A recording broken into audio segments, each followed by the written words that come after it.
it's Snorgle. Welcome back to Exploring Minecraft. I've been playing Minecraft almost a year. Never played it when I was younger because I don't like crafting games. And if I can get down here without dying. And on a whim, I decided to play it and realized I don't like crafting games, but I love Minecraft. And I do indeed love Minecraft. And so I don't have the same relationship with Minecraft that a lot of people I know do, you know? I know a lot of people have a very intimate relationship with Minecraft. And it's because they played it as a kid. Oh, that was fine. They played it as a kid. They have a very close relationship with it. Wait a minute. Can I put feather falling on my shoes? Maybe. Where are my shoes?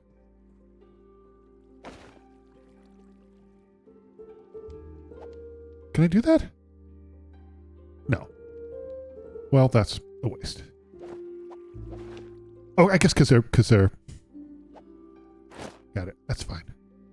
Let's look around. Anyway, so I want to know Minecraft more. Sure, we'll take that. I want to get to know it more. Hi, how you doing, buddy? Just a second.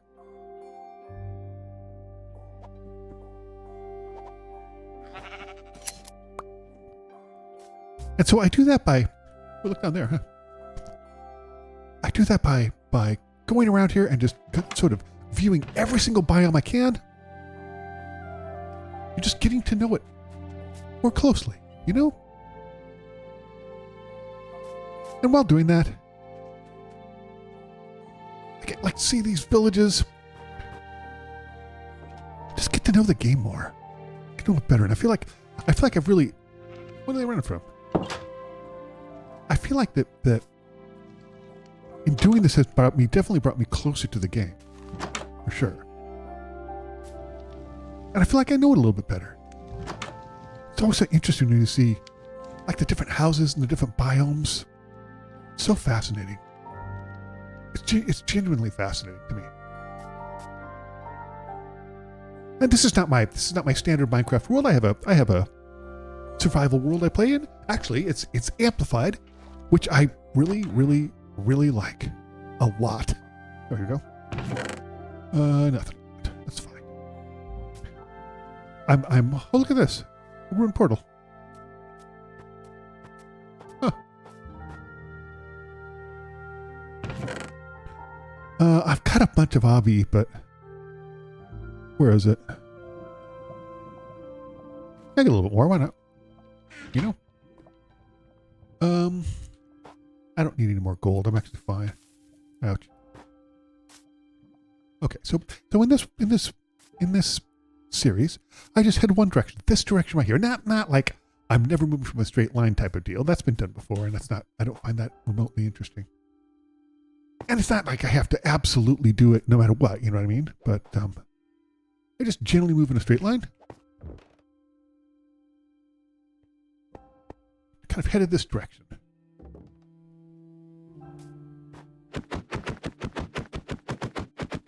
Come on now. Hold on, let's use our... Okay. So, you know, I haven't played this in a hot minute. Probably 5 weeks, maybe 6. Because my gaming computer died. The motherboard fried. And it was, why is this picked? I don't understand that. Why is, I mean, this is not a multiplayer. This is single player. That's odd. Why would that be? That's very strange. Anyway. So my motherboard fried. And I wasn't sure if the motherboard, wow, look down there. That is death, certain death. So let's head up here. Oh man, that's big too. Can we just skim the side of it, maybe? Yeah, let's just skim the side of this death pit. Okay. Okay, good. So Oh, look how cute. So, and I don't really, I've put together computers before, but I don't really have enough knowledge to troubleshoot. So I took it to Micro Center. And they looked at it and they said, well, the power supply seemed probably good because it was clicking. And I thought, oh, of course there's a relay in there. Of course I'm so stupid. I should have listened for that myself. So they did an analysis of it and said the motherboard's fried. I was like, well, crap. Because this computer's only 3 years old, I think. And it was a pre-built because that was at the time during lockdown. Stop telling me to do that. I don't know why it keeps telling me that. It was during lockdown when you just couldn't find any computer parts at a reasonable price. Like it was insanely expensive. So I just bought a pre-built from NZXT. Not really happy that the NZXT motherboard fried in 3 years. That was. I probably won't be buying another NZXT computer anytime soon. So anyway, I went to Micro Center, had them analyze it, do diagnostics, and the guy that was working on it.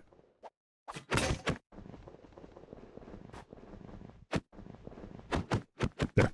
The guy that was working on it said, we have this bundle. And it's an Asus motherboard, and a decent Ryzen, and a fairly decent Ryzen CPU, and a decent DDR5 RAM, and that would be a. It was all of it was definitely an upgrade, and it was a really good price. Like it was about half off what it would have been full price. Because the thing is, like. It cost they quoted me like about around $400 for that whole thing. It was a pretty good deal. And if you bought all those parts separately, it'd be $800. And my thought was, if it's $800, I'm just getting a new rig. I mean, I can spend several $100s more and just get a much nicer rig, and that's just fine. But $400, a little bit under $400, that's pretty good. And this rig can still keep going for a while. So I thought I thought that was the way to go, and it's fine. And so they were like, it could take a week or two, but probably going to be, it should be fine. We're waiting about a week or two. I was like, okay, great. So I gave him a week or two, about a week and a half. I called and said, hey, I haven't seen anything, what's going on? And they told me that they had lost several of their technicians. Hey, look, a village. They lost several of their technicians, and it was going to be a little bit longer. It ended up taking about 3 weeks. Which is, I understand it. Like it's like stuff happens, right? I 100% get it. And so I went to pick it up, and I was very excited to pick it up. And I got it, and I brought it back home, and I plugged it in, and there was some stupid Microsoft shenanigans getting it set up because they had different hardware, and Microsoft handles it in a stupid way. But I got that taken care of too. No big deal. MBD. And what are you doing? And you know what? Why not? So a couple days later, I was looking at the receipt, and what they charged me was double what they quoted me. And they charged me, first of all, they were only supposed to charge me like $100 for all labor. It was a really good deal, right? The whole thing was a really good deal. And they charged me flat out for the time I was double for that. They charged me for every single individual price, individual piece. And not the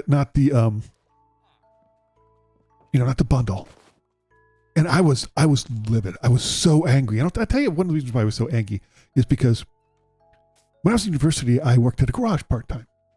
Because I'm used to be a car guy. I'm not really a car guy anymore, but I used to be a car guy. My old man taught me to work on cars. And I saw what happened there. That happens in dishonest garages all the time. Like they pull that kind of crap all the time. And then depending on the fact that they have your car, what are you going to do, right?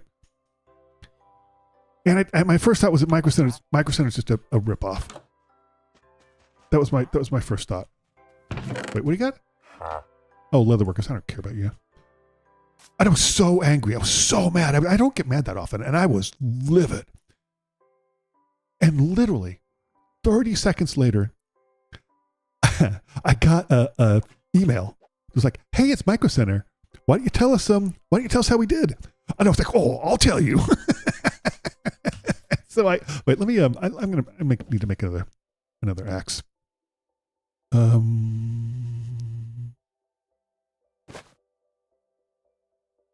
I was like, heck yeah, I'll tell you. You're darn right I will. And so I gave them a scathing review, but I was very careful about the review I gave, because I was very high praised. It was like everything you did was on a scale of 1 to 10, right? And so every single, why is this taking so long? Okay.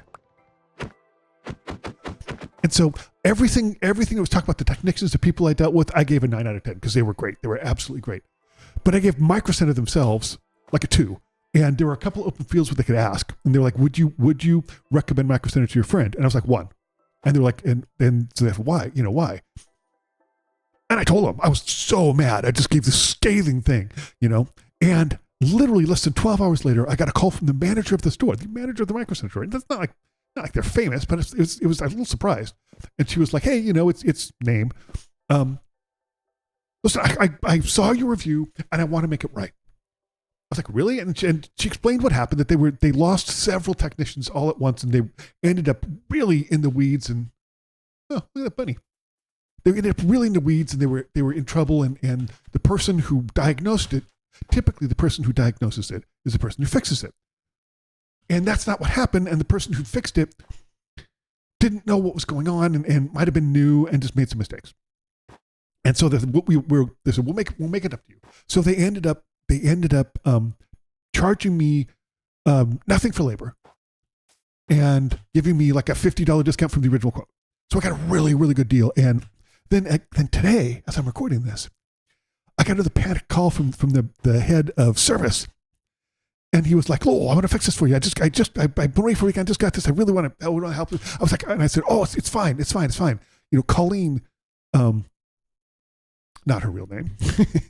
Colleen took care of this. She completely took care of this, 100%. Absolutely took care of this, no problem. And so, Rick, also not his real name, said, oh, okay, that's great. Okay, good. And you're totally fine with it and everything. I was like, yeah, perfectly fine with it. Everything's great. They completely took care of the entire situation, and I'm very impressed with how they handled it. Very impressed. And both of them asked, like you said, what can we do to ensure to keep you as a customer? I was like, you did it. I'm not the kind of person who's like, oh, well, give me a $50 coupon or something. I don't want that. I just treat me fairly and give me a fair deal. And they did. I'm very impressed. Very, very impressed with Micro Center. And isn't that weird that something like that can be impressive when, I feel like there's so many businesses that don't think about that, They don't think that way. Like, I have a friend who drinks cold brew coffee, and there's a brand that she gets, and it's been around for a long time, and it used to be like a small, medium-sized company, and they sell cold brew concentrate. So let's see. I think I can just. Should I? Oh, we're gonna go out and open it. I was hoping for that. Let's go. And so Nestle bought the company. And, it used to be that for a very strong cup of coffee, you'd put about, in a regular, 10-ounce coffee mug, right? You'd put 2 tablespoons of concentrate and the rest cold water. And then you would heat it up. This is cold brew that you can drink hot. It's brewed cold. You can drink it hot. And it would make a really strong cup of coffee. And when Nestle took it over, they just watered it down. They just completely watered it down now, so that you almost need to have 1/3. They say now it's half. You need to half concentrate, half water. And even though it's weak, that type of stuff really, really irritates me. It's not, I don't feel like it's acting in good faith. And I don't like it. But I was impressed with Micro Center. They acknowledged they screwed up. They made it right. I think I probably could have gotten a better deal if I wanted to. Like, it's bad that they did that, but I'm more than happy that they did. And I will be, I never went to Micro Center before because I know people who go there a lot, and I know people who like it. But every single one of my friends I know that goes there and has gone there for years, they're the type of people that have like a server in one of their bathrooms, like a server farm in one of their bathrooms, like that kind of person. And I've built my own computers before, but I'm not like that. I'm not hardcore in any way, shape, or form. I can just put together parts, right? I can use parts picker and put together parts, and it's fine. Like, so it's just. I was kind of intimidated and thought, well, this is not for me. But I'm extraordinarily impressed by them. So impressed. I can see why people like using them. So and they have a loyal customer. Although I'm not, I'm gonna, if this happens again, they may not have a loyal customer. But I'm glad they made it right. I'm glad they called them. I'm glad they made it right. They really seem to care. And which, tells me in some ways, as an organization, right, that's important to them.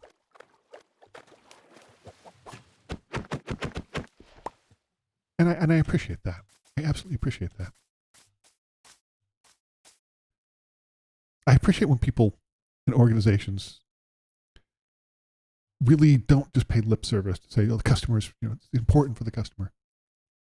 Is that a death hole? No. Huh. I genuinely appreciate that. At the same time, I don't appreciate companies like Nestle. Imagine. Nestle's a horrible, horrible, horrible company. Hey, did that cow just jump? I think it did. What are you doing there, buddy? And Nestle just ripping people off, basically, just watering it down like more than it was. Like that sucks. Hey, Panda. What are you guys doing? Oh, you look great.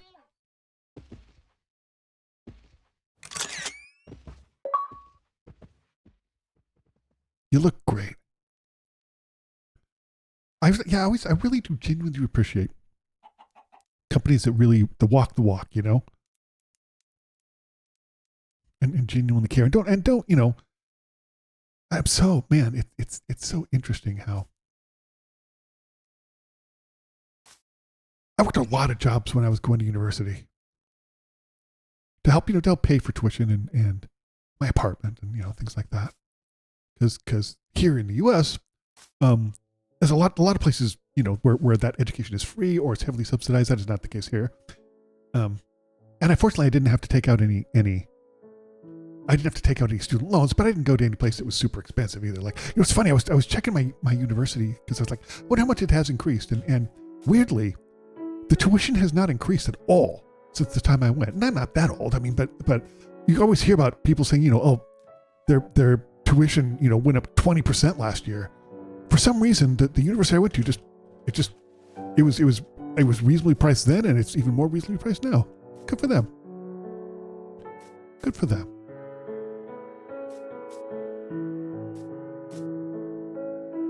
I'm not gonna lie. I'm a prudent person with my finances,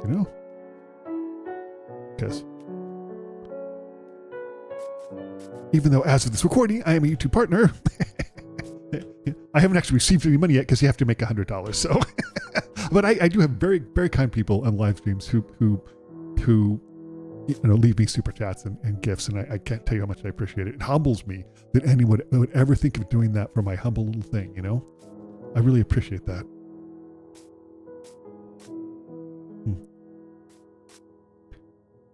It's so nice to get back into this. So nice.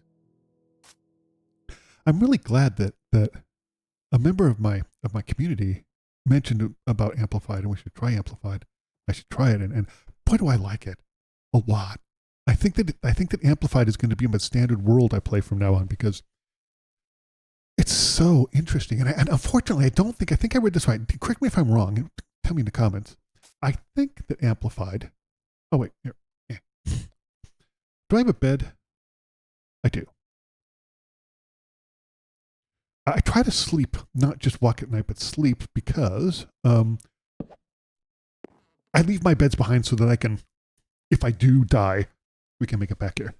And I also have another, I want to, in full transparency, I have a copy of what this seed is so that, there comes a point, I mean, this file is already like a gig and a half, the save file, because I've moved over 400,000 blocks. Like I've gone, I know, hard to believe, huh? I've gone a long way.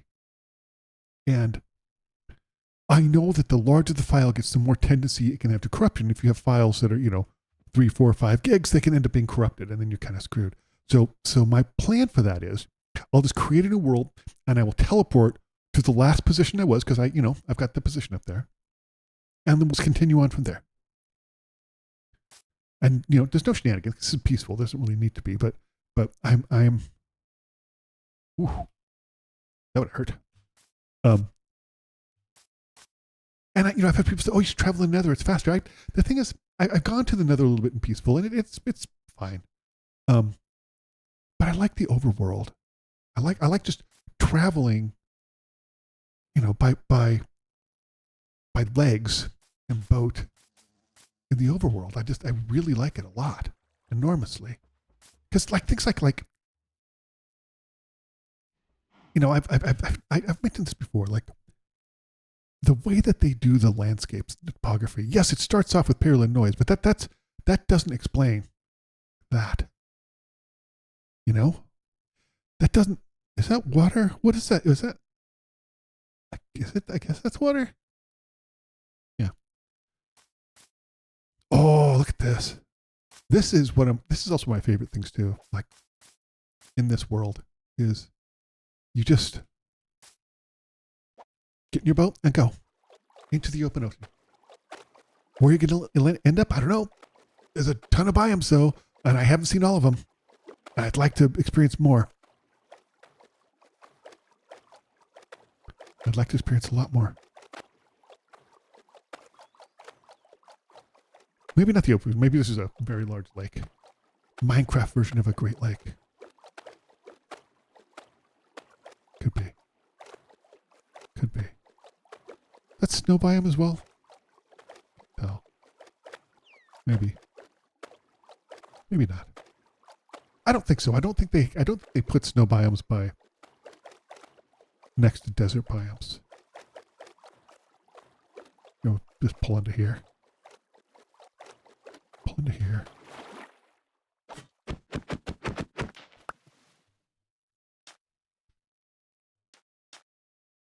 So every Saturday night, are we in a swamp? What is this? Is this mud? I don't think I've experienced this biome. What are these trees? Are these mangrove trees?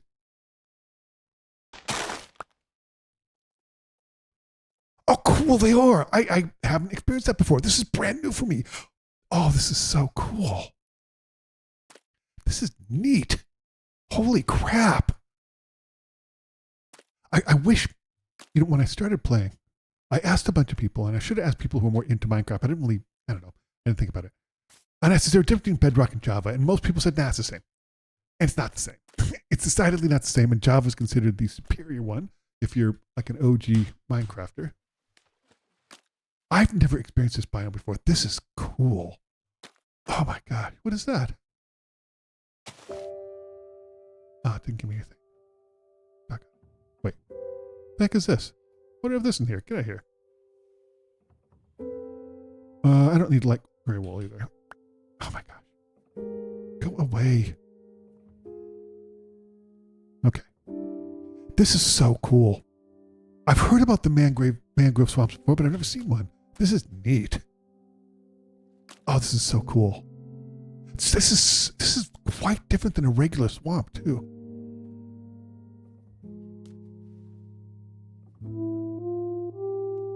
This is how cool is this?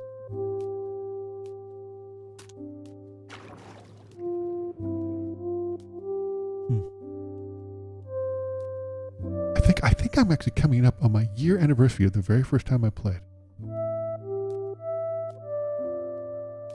And it's so interesting to me. Like I was thinking about this the other day, and I've mentioned this before. Wow, there's bamboo in the swamp. That's neat. I didn't want that. Oh, and just look at this transition. Like the way they transfer from one to another, one biome to another biome. I just love it. I really do. I don't know if there's a hard line in general, but like look at this. I mean, there's a couple things that are really interesting about this, right? It's that this is just beautiful in its own right. But also, I'm the first person to ever see this. Like no one else, I mean, you're seeing it, but not in game. You're seeing it vicariously through a video. I'm the first person to ever witness this. I'm the first person to walk across this. I'm the first person to see this tree. That's cool. That's really neat, and it's meaningful. And I think that a lot of people don't understand how meaningful it is. I think there's a lot of people who I touched on this before, who have been playing it since they were young, maybe university, maybe younger. And I think that they don't understand how phenomenally special it is. And there's a reason why this game is the best-selling game of all time. And it's because it's one of the best pieces of software that's ever been developed. And part of that is because the developers are thoughtful. And yes, I know that there's some problems with Notch. I understand. Like, I'm not trying to erase that. But just things, even like the music, right? They create these special moments. Even when you're just playing by yourself and not recording a Let's Play. And it could be something you've done all the time. But then you get these remarkably special moments, and sometimes the most special moments consist of some of the most mundane actions you take, and not just in Minecraft, in real life, right? There's an intimacy to the mundane, right? I used to live in a medium-sized town in the Southwest, and it was a very unique place because I'd never quite been anywhere where everybody was so comfortable in their own skin, and everybody there was extraordinarily weird. I don't mean like in a keep Austin weird fake kind of way. I mean like everyone was just, the entire town was so comfortable in its own skin that it just really, everybody did their own thing. But the other side of that was, everybody was incredibly open. The first thing I noticed when I moved there was that everybody looked square in the eye when they talked to you. And not just in a look in the eye, look you in the eye like you're their friend and you've been their friend. You know, and you have shared experiences and I mean, they looked at you like that. Think about like the next time you're with like your bestie, you're like a good friend. Think about how you look at each other and how you acknowledge each other. And now imagine that's the way this entire town is with total strangers. And not just in that, right? In sharing the most intimate aspects of their lives. And let me tell you what I mean by that, because this really had me thinking about something, because you think about like, you know, there's intimate things where you can talk about how that are your feelings or things that happen to you or you know, things like this, intimate things like that. But with some of the people you know, those, hey, horse, 2 horses, some of the people you know the closest, right? The type of people that you tell anything and that they would tell you anything, right? Those, like some of the most intimate things you share with those people, it's just the mundane parts of life, right? So like, if you see someone, you see your bestie, you know, in the grocery store, right? And you know, maybe come up and you give them a hug and say how you doing, and they're like, oh man, this stupid people didn't pick up my trash, and you know, then I washed my sheets for my bed, and then it fell on the floor and the cat peed on it, and now I've got to do that again. Like that's some of the most intimate stuff that you can have, and those interactions are phenomenally meaningful and important, you know. And now imagine you're, you know, in a grocery store and an absolute stranger walks up to you and starts treating you that way. And this happens all the time, all over the place. This is your level of interaction with people, is this level of intimacy. And just like you're their best friend. And they can just tell you anything. And they do. It's a real lesson. You know, there's a lot of things I don't miss about that town because there's a lot of crime and a bunch of other stuff, but that's one thing I deeply, deeply, deeply miss. Because I've never experienced it anywhere else. And I don't think it exists anywhere else. Like I'm reasonably sure that it's just that town. Like, I want to say grew up, but that's not how towns work, but that town just evolved into this place where everybody's super comfortable with themselves and really open about it with other people. Even just complete strangers. It's very upsetting at first. I mean that it's deeply upsetting, and it's hard to describe how upsetting it is, but it is very upsetting at first. I've talked to, it's not just me. I talked to when I was living in that town. I talked to somebody else who I became friends with somebody else who had just moved there as well. We shared the same experience. It's a very odd, unique thing. But I miss that. You know, I miss everybody looking you square in the eye and seeing straight into your soul. And them showing you their soul too, right? Not just one way. So interesting. Like how does that evolve that way? I don't know. It's fascinating though. And you don't think about that, right? Everybody, if you haven't moved around a lot, like I've moved a lot. I moved quite a bit after university. I've lived in a bunch of different towns, and I've always kind of liked it, right? Because you learn different things by moving to new places. I know some people who have lived in the exact same place. Holy crap! How are we gonna get around here? There's some way. Okay, guess maybe down here and then swim across. Is that too far down? I think it's okay. Okay. There we go. That's a little better. Like, I know people who have lived in the same town. I know somebody who's lived in the same house his entire life. Like, I mean, there were points when he left his parents and then lived in an apartment for a year or two, but still in the same town, same small town.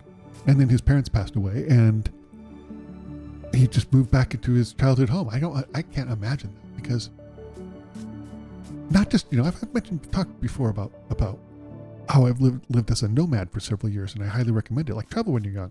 I can't tell you this stuff. I know somebody who's like, oh, you know, I'm gonna travel in 40 years when I'm retired. That's stupid. Do it now. Find a job where you can do it, and do it now if you can. Like, I know it's a privilege to be able to do that, but I can't tell you enough. I can't tell you enough how important it is. It's moved and having lived in so many different cities as an adult, and then on top of that, have been a nomad. Just every single city I've lived in has taught me something new and something different, and made me really appreciate things that I really didn't have any knowledge of before. You know, and I think that's interesting. There's a lot to be said because it's phenomenally diverse. Like, this is a phenomenally diverse world, you know? It doesn't just have to be the U.S., obviously, but, you know, even if you're not from the U.S., an awful lot of my community is um, European Middle East. I mean, probably mainly because of the hours I stream, not exclusively, but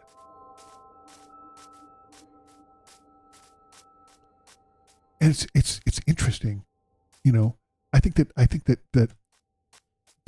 like North America and the U.S. is just so phenomenally diverse, and there's so many every different towns have different things. And I was talking to my bestie, you know, and she was saying that there's this person we knew that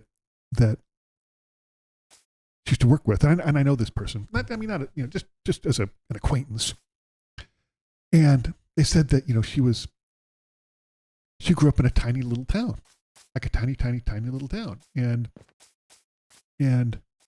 was very much one of these sort of pro-gun people. I don't want to get into argument for or against. I don't really talk about my political beliefs, but it was an interesting thing because she moved to a large town, and she talked about how, look at that. I love the way that looks. Holy crap. Oh my, that's amazing. Frame it right. Okay. But, you know, she was talking to my bestie about how she was so sheltered. She didn't realize it. It took her years to realize it, but that she was so incredibly sheltered, she did not realize.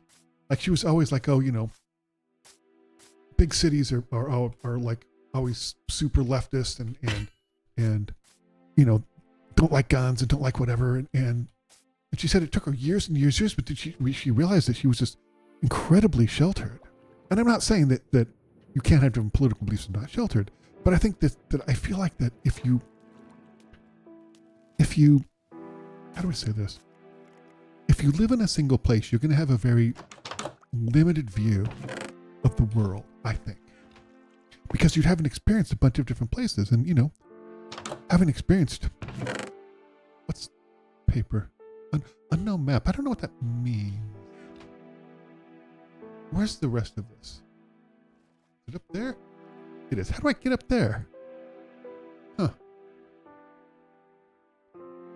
I guess over here seems like the best.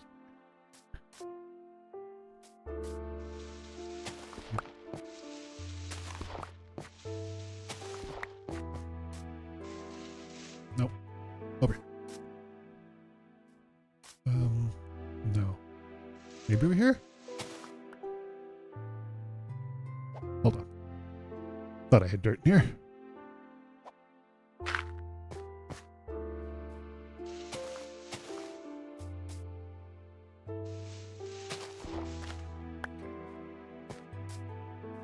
There we go. There we go. Not too bad. So, but it's also there's even people I know. Conversely, the other side of that, right? I have a friend who grew up in a very, very, very large city. And wait, I'm just gonna take this bed. And you know, was always very dismissive of small towns and the typical sort of stuff. And he's not a bad person, but you know, that small town people aren't smart. They're not whatever. They're, you know, it's typical stereotype stuff, right? I don't need these. So you can have some dirt. Kitty. And then he met and married somebody who lived in a small town, and she ended up getting a job there, and they moved to a small town. What are you doing up?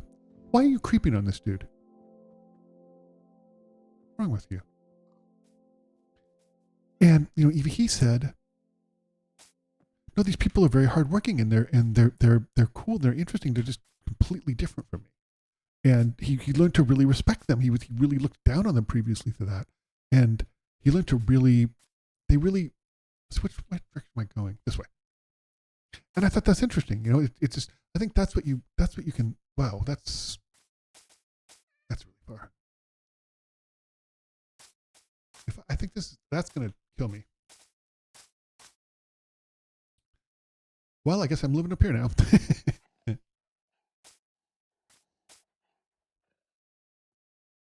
Wait, you know what? I think this will work. This works up here. I think doesn't it? I think it does.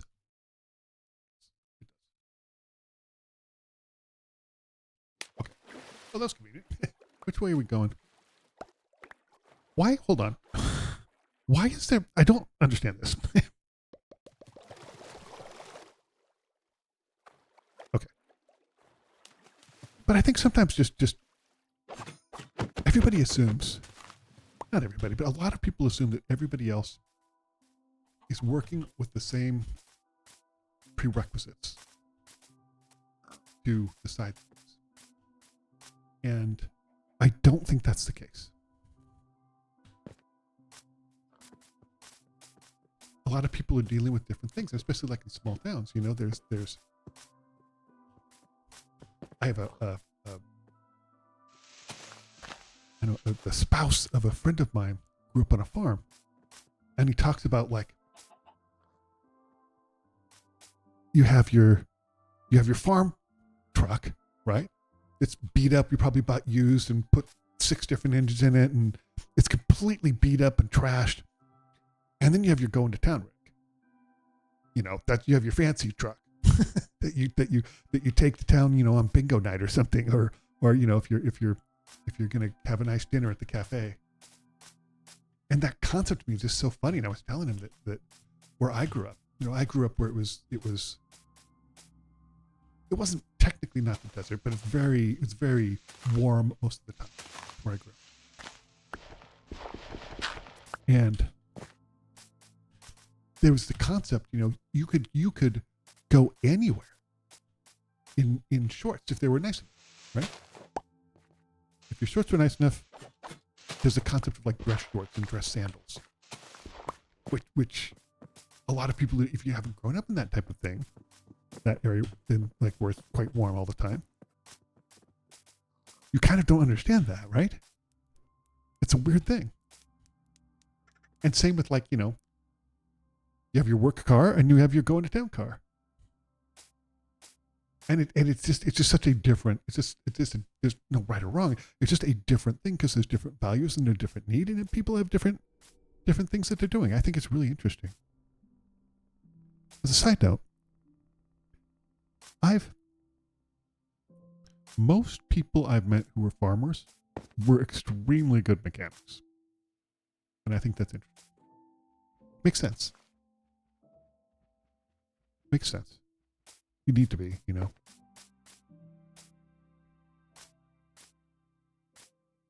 I probably think also good problem solving skills.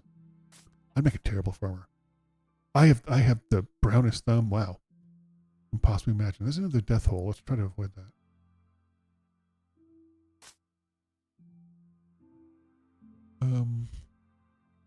Does this death hole keep going?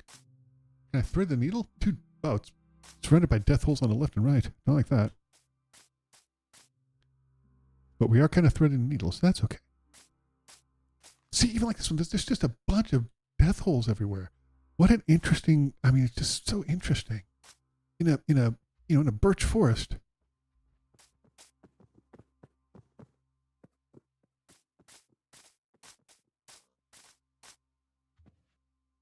This just looks great. And even like see another death hole, like just these huge, massive things. It's really interesting. Look at that tree. Look at that. I don't think I've seen that before. It's cool. I mean, if I saw that in a multiplayer world, like, oh, somebody cut part of that down. Right? Yeah. Another death hole. Right. Yep. Can we? Okay, the cows thread the needle, so we're gonna learn from the cow. There. Learn from the cow. Okay.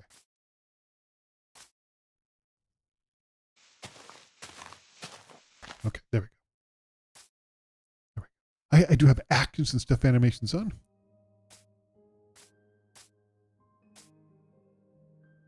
Let's see here.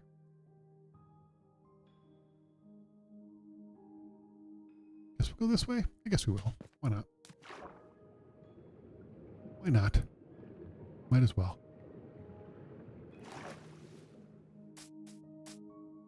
Might as well.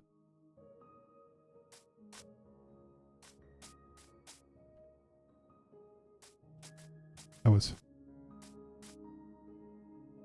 if you're relatively new to my channel, you might not know that I don't, my whole life in general, there are exceptions, but in general, I've avoided dragons. I don't mean in real life, because dragons don't exist IRL, right? But I just, the longest I can remember, I never liked them. I never wanted anything to do with them. I don't wish them harm. I don't wish them anything. I just didn't want anything to do with them. And when I was deciding to play Minecraft, it seemed like the kind of game that might have a dragon. I wasn't sure, but I thought I'd check, because I really didn't have anything. I didn't watch Minecraft streamers. I didn't watch Minecraft streams. I just wasn't interested in it. And then as I played it and became interested in it, before that though, I was like, okay, so I need to, what is this? Like, just Day of the Cities? Look, that's a big one too, huh? Look, like Day of the Villages. Interesting. Let's go swim over and say hi. So I asked, is there a dragon? And several people said, yes, there is. But the thing is, you're not going to run across it accidentally. You actually have to do a lot to find it. Like, it's part of the thing, and you really have to do a lot to find it. I was like, okay, great, perfect. Because if it was just a dragon popping up somewhere, I'm out. I am out. Which is ironic now, for what I'm going to say now, because I was thinking about this, and I was thinking about, why is this open?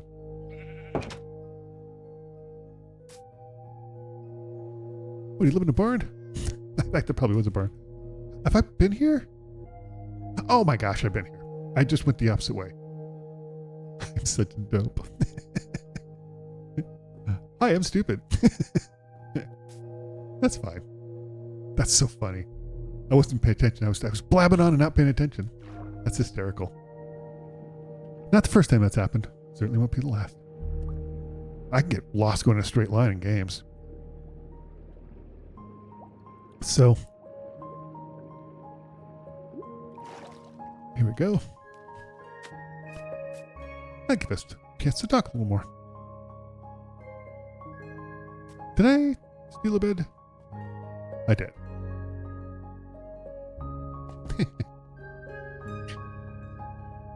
But I was thinking about this, and I was thinking, I really like this. One of the reasons I'm doing this is I want to experience Minecraft. I want to check out all the biomes. I want to travel around. I want to be familiar with it. I want to be more familiar with it. I want to know it. And I think that, and as I was thinking about this, I thought, there's a lot of things that I really like in Minecraft that I hate in other games. The searching, mining stuff, I think that the Minecraft mining mechanic, like just cutting down wood, using a pickaxe on stone, is one of the most well thought and well designed game mechanics of any game ever. And I mean that 100%, which is saying a lot. There's a lot of really great game mechanics, but I really do think that that's the case 100%. And then I was thinking about that I really enjoy the mining and the crafting, which is something that I normally hate in a game. Not all games, but most. And then it kind of hit me. I watch a lot of Minecraft content now, and there's a lot of hardcore players I have a lot of respect for. You can tell that they really consider the game to be starting when you've beaten the dragon, you get an elytra, you have an ender chest. Like, that's when the game starts. And if you look at Minecraft's own documentation, that's late game stuff. But it's interesting to me that that's when the game starts to those people. And then it kind of hit me. Put this over here. It kind of hit me. I need to beat the dragon. Because I was thinking of going to the end and just not beating the dragon and just, tiling out to one of the end cities and getting an elytra and some shulkers and whatever. But first of all, it's a little bit cheating because that's not what you're supposed to do. And secondly, I'm so impressed with this game. There has to be a reason why Mojang added the dragon, and it's not just from experience standpoint. It's not just to, how do I say this? It's not simply to have an end to the game, right? I think that's part of the goal, but they're more thoughtful than that. Like this is they make very careful, interesting decisions. Even things like we can probably take our boat around here. Maybe we can. Even small things like parrots actually die if you give them chocolate cookie. So in game, if we give one a chocolate cookie, it dies. I mean, that sounds weird, but that's really thoughtful, and it's there's a lot of really thoughtful things in this game. And look at this. We just hit kind of cherry biome. I love cherry biomes. Like what kind of biome is that? One of my only regrets is that I really wish that I had done this series. I've gone too far, so I'm not going to. But I'd done this series in Java because then I'd be able to look and see what the biomes were. Okay. I do like a good cherry biome. Not gonna lie. Let's actually go to sleep. Let's set our bed down and go to sleep, just because. Again, I don't want to lose any of the progress we've made if I die. And I know that it's not likely that I'll die, but it's possible. It's definitely like that. Okay. Wait a minute, hold it. Let's just collect them here. Come here. Come here. Come here. Great. 60, almost a full stack. Marvelous. Absolutely marvelous. I really do like the cherry biomes. That cherry wood is so cool too.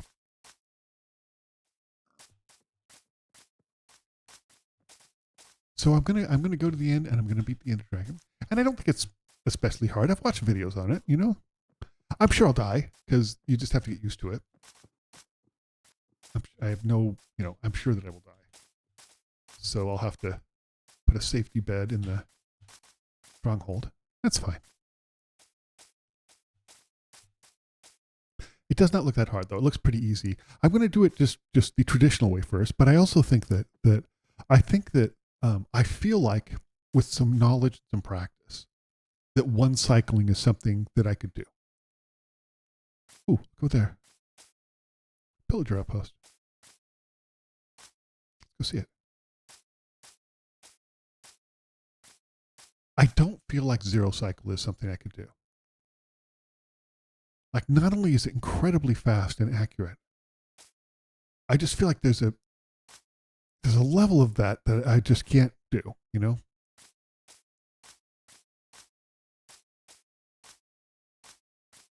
I'm also curious. People talk about like apparently drag clicking is the thing where you kind of skitter your finger across the mouse and you're supposed to get a ton of clicks per minute. I think people are deluding themselves. And I say this as someone who used to develop video games. I think people are deluding themselves when they talk about that. I'm not saying you don't get a lot of clicks, but I don't think it's worth it. I think it's silly. I know, I said it. Oh, how do I? Yeah, let's make little stairs. Why not? Cool. Heading up. See what the lights this outpost has for us. Let's see. I'll take this. Yeah, I'll take some of these. Why not? Anything else? Nah, I don't really need anything else. You know what? Don't say I never gave you nothing. Have some dirt. So I'm pretty excited about that. I'm pretty excited about going to the end and beating the Ender Dragon. Right way? Yeah. This way. Don't quite understand what those are supposed to be. Okay. And I'm just excited to see how much the game changes when you have an Elytra and Shulker and Ender Chest. I mean, the Shulkers and Ender Chests are interesting because then you don't have to worry about losing your stuff, the stuff that's important to you. And you can just carry, like, the inventory management is not a big deal at all. I'm not saying it doesn't exist. I'm just saying that it almost eliminates that as a serious issue, which is interesting. And the Elytra, to me, seems like it's not just a fast way to get around. It kind of changes what the game is. Suddenly you can fly. You know, you make a firework farm and you can fly. And you fly long distances in a short period of time. So you can really collect a lot of elements that you might need that would be harder to collect if you're doing it on. Also, I did, you know, this is months and months ago, I did a video where I was working on the bucket clutch, and I can still do it from real high distances. I still have some trouble. I can do it, but from real high distances, I have some trouble. But from lower distances, I'm pretty good, actually. I'm decently good from lower and medium distances. Whoa. See, that could have been really bad if that was a deeper death hole instead of a small puddle hole. Hold it.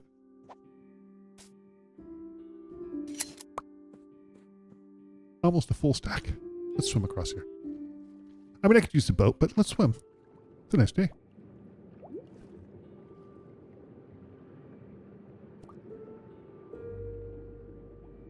I was watching this last week was Money SMP. And so I'm consuming all this lifesteal Money SMP and this Minecraft content that I never consumed before.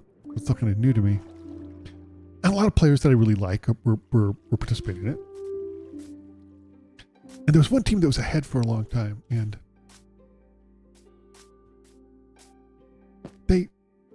I wasn't familiar with any of the people on the team. And there are some really good players. I don't want to get me wrong. I'm not criticizing for that at all. But they had this attitude. They kept saying, "Oh, they're the GOAT team," and it wasn't just bragging. Like, they meant it. They meant that they were clearly by far the best team. And maybe, but you know, there's one thing to having self-confidence, another thing just bragging. And they came in fourth place. Just objectively, right? They came in fourth place, and one of the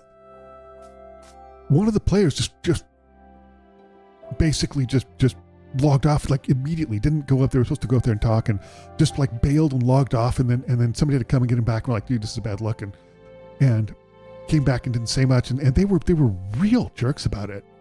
And it's like, look, you're not being judged. It's an objective thing. It's an objective criteria of how much money you make. And you came in fourth place. That's just the way it goes. Like, and they would like accuse this other team of cheating, and it was such a bad look, you know? And I feel like some people just kind of delude themselves. Like, it's one thing if you do that to as a, you know, yeah, let's get going and rally around the troops and stuff, right? That's one thing, for sure. Because I can see the value in that, right? That seems important. But realize that that's propaganda, and I'm not saying it's necessarily bad, because not all propaganda is bad. But if you start believing it and not realizing sort of what the point of what you're doing is, then, you know, it's just you're bragging and hubris and flaming out like that. Like, maybe you were mad, maybe whatever, but it's like, dude, just relax, you know? It's okay. Hey, is that another bastion? Way up on top of the hill? Well, you know what we got to do? We got to go there. We got to go there.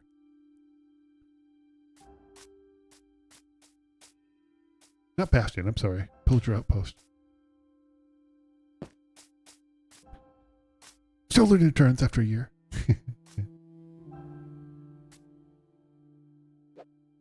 So interesting. Yeah, I just thought it was a real bad luck, you know? And I think some of his teammates got him to come back, and he said a couple of words, but it was obvious that he was extremely angry. He's very angry. Not in a good way. I mean, there's things that can make people, you know, legitimately angry, but if you're angry because you're a bad sport, that's never a good look. It's just ever. It's like, and it's so it's just I find it interesting.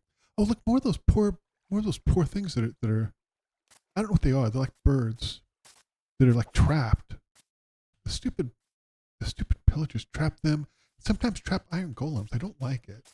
It seems mean. So I try to let them out whenever I can. Both the iron golems and the birds. There you go.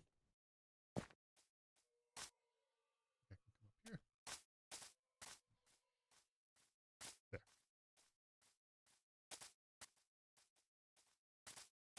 Not bad.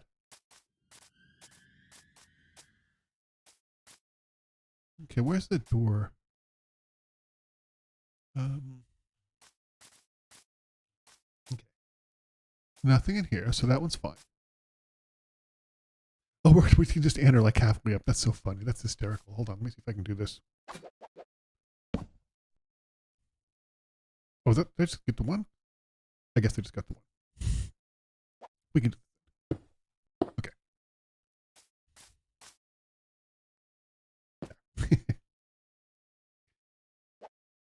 It just struck me as interesting because it was a real bad luck for them, and for that guy in particular.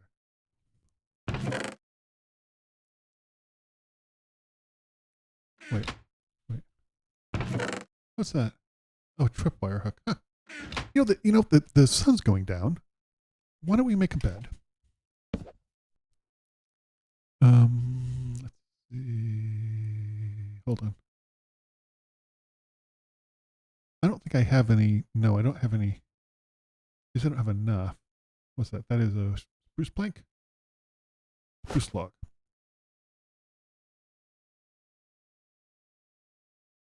Nope.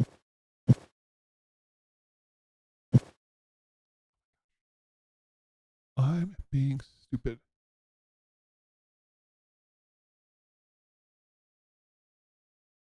Okay. There. 3. And 3. There. Let's back. We'll sleep in a lovely bastion. Not a bastion, a pillager outpost, but I do think it's a pretty good place to end this video. Thank you so much for tagging along with me with exploring Minecraft. As we just travel through Minecraft, experiencing the different biomes, just kind of talking about Minecraft and life and different things. So thanks for watching, and I'll see you next time for more exploring Minecraft. I'll see you in the next video.